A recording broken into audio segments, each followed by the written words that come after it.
I actually want to talk about that where I think the company is incentivized or there's a lot of value in having workers, software engineers, or regardless of your role, to be thinking long term, especially when it's like a larger tech company, which has like, decades or maybe even longer time horizons to achieve whatever kind of company goals that they have.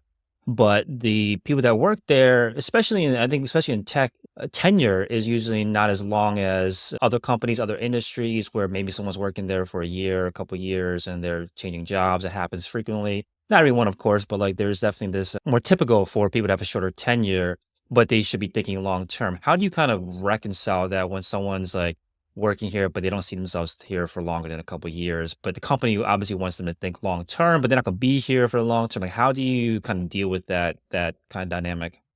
It's a great question. I mean, I think the trap of thinking that you're not being here in the long term, so you're not going to see the long term consequences, kind of applies maybe more to things that you're building 0 to 1, like the MVPs, as it's more tempting to think like that. But you're seeing long term consequences play out in your day to day as an engineer at a tech company.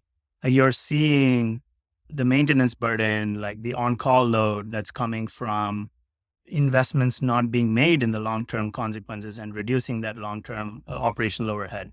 So, even if you're there at a company for 2 years, there are things you do that pay off in the long term, but also benefit you in the short term.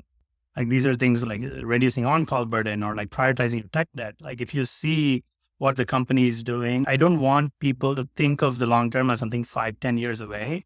I mean, in 2 years, there's so much developer velocity improvements, reliability improvements that you can achieve by investing in things like prioritizing your tech debt, identifying the right things to invest in, and kind of chipping away at it over the 1 or 2 years that you're there, you will immediately see payoff. And then once that culture is established, then you're really talking about a long-term change of like, if you've established a culture of long-term thinking from a maintenance or technical debt first perspective, you will see the payoff just if you're there for 2 years, and the companies will continue to see it over the following years as well.